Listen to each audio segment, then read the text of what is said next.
அடுத்து நம்ம பார்க்க இருக்க பகுதி கொங்கு நாட்டின் இயற்கை செல்வங்கள் என்று அழைக்கப்படுகிற வரலாற்று சின்னங்கள் குறித்து தான் நம்ம பார்க்க போகிறோம். கொங்கு நாடு நாற்புறமும் மேடாக மலை அரண்களால் சூழப்பட்டு நடுவில் சமநிலையாகவும் காவேரி நதி ஓடுவதால் குளித்தலை ஓரத்தில் பள்ளமாகவும் அமைந்திருக்கிறது.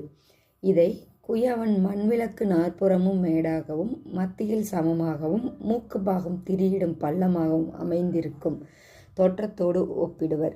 எண்ணெயின் குணமெல்லாம் திரி மூலமாக அதன் மூக்கில் தெரிவது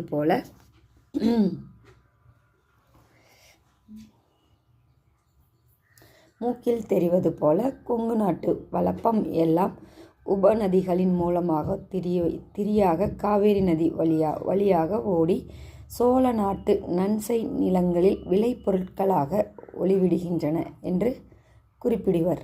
கொங்கு நாட்டில் பல மலைகள், அவற்றில் குறிப்பிடத்தக்க மலைகள் பின்வருமாறு: ஓதிமலை, குருந்தமலை, பெட்டத்தம்மன் மலை, சிரவணம்பட்டி மலை, பாலமலை, குருடிமலை, மருதமலை, ஐயாசாமி மலை, பெருமாள் மலை, பொன்மலை, ஆனைமலை, திருமூர்த்தி மலை, செஞ்சேரி மலை, முத்துக்குமார மலை, அழகுமலை, ஊதியூர் மலை, சிவன் மலை, சென்னிமலை, அரசண்ணாமலை, கத்திட்ட மலை, குன்னூர் மலை, தவளகிரி மலை, ஊராட்சி கோட்டை மலை, பாலமலை, மாதேஸ்வரன் மலை, திருச்செங்கோடு மலை, சங்கமேஸ்வர மலை, கொங்கண மலை, சேர்வராயன் மலை, நாமக்கல் மலை, கொல்லிமலை, கபிலமலை, தான்தோன்றி மலை, வெண்ணெய் மலை, வேலாயுத மலை, பழனிமலை, ஐவர் மலை, கொண்டாங்கி மலை போன்ற பல்வேறு மலைகளை தன்னகத்தை கொண்டு வரலாற்று சிறப்புமிக்க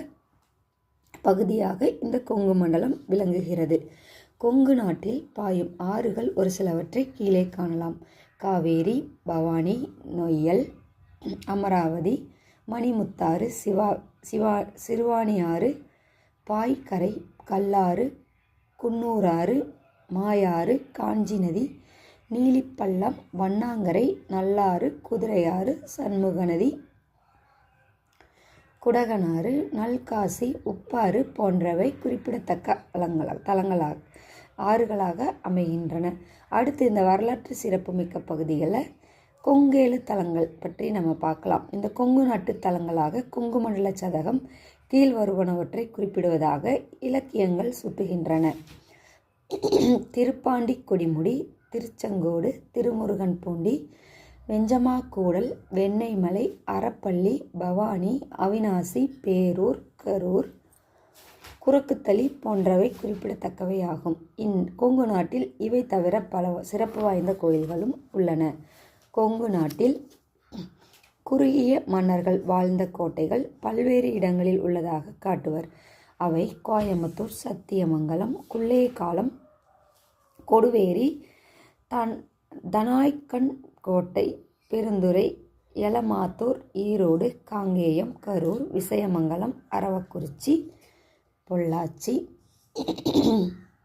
ஆனைமலை, திண்டுக்கல், தாராபுரம், பொன்னாபுரம், பரமத்தி, துர்க்கம், ரத்தினகிரி, சூளகிரி, கியாரா துர்க்கம், அஞ்சட்டி துர்க்கம், சேலம், கிருஷ்ணகிரி, தகடூர், ராயக்கோட்டை, அதமன் கோட்டை, ஓமலூர், காவேரிப்பட்டினம், தெங்கனிக்கோட்டை, பெண்ணாகரம், பெரும்பாலை, சோளப்பாடி, தோப்பூர், அரூர், தென்கரைக்கோட்டை, ஆத்தூர், சேந்தமங்கலம், நாமக்கல், சங்ககிரி, துர்க்கம், கனககிரி, சதுரகிரி, மகாஜகடை, தட்டைக்கல் துர்க்கம், வீரபத்திர துர்க்கம் என்பவை ஆகும்.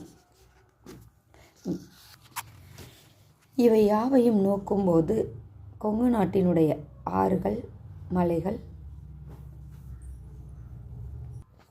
இவ்வாறு கொங்கு நாட்டின் வரலாற்று சின்னங்களாக இருக்கக்கூடிய மலைகள், ஆறுகள், குறிப்பிட்ட கோவில் தலங்கள் ஆகியவை மிகவும் சிறப்பு வாய்ந்தவை என்பதையும் அதனுடைய